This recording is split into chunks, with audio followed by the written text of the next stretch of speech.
আসসালামু আলাইকুম রহমতুল্লাহি আবরকাতুহু।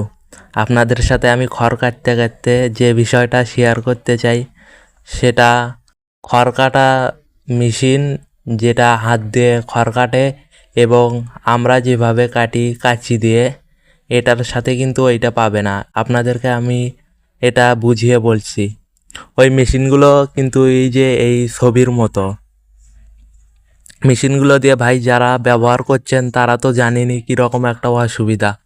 আপনার যদি 4-5টা গরু থাকে তাহলে আপনি কাঁচি দিয়েই ঘাস কাটতে পারেন। এরপরে যখন বেশি হবে তখন একটা ঘাস কাটা মেশিন কিনে নিলেই যথেষ্ট। হুদাই ওই মেশিনটা কিনবেন, কেউ কিন্তু ওটা দিয়ে সেরকম একটা ঘাস কাটতে পারে না। আমরা কাঁচি দিয়ে ঘাস কাটি, অনেক স্পিডে কাটা যায়। এই রকম করে আমরা প্রতিদিনই ঘাস কাটি, গরুকে খাওয়াই, অনেক সুন্দর হয়। আমি একজনার মেশিনে ঘাস কাটতে গিয়েছিলাম, ওই মেশিনগুলো যেগুলোকে আপনাদেরকে আমি ছবিতে দেখালাম, ওই মেশিনগুলোতে ঘাস কাটতে কিন্তু অনেক অসুবিধা হয়। এর বদল যদি আপনারা ঘাস কাটা মেশিন কেনেন অনেক সুন্দর হবে। ওই মেশিনদের ছোটও হয়, কোনো অসুবিধা হবে না। আর ওই মেশিনটা দিয়ে কিন্তু অনেকেই ঘাস কাটতে পারে না।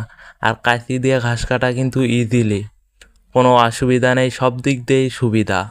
তো হুদাই আপনারা এই টাকা আমরা সকলেই কিন্তু খরচ করি যে মেশিনটা দিয়ে মনে হয় ঘাস কাটা যাবে। অনলাইনে অনেক এই রকম ভিডিও দেখি, কিন্তু কিনে নিয়ে আসার পরে কয়েকদিন ভালোই ঘাস কাটা যায়, কিন্তু তারপরে ওগুলোর দুনিয়ার সমস্যা হয়। আর ওর চেয়ে আমাদের এই কাশি দিয়ে খড় এবং কল কাটা দুইটাই ভালো মতো চলে। আসসালামু আলাইকুম ওয়া রাহমাতুল্লাহি ওয়া বারাকাতুহু।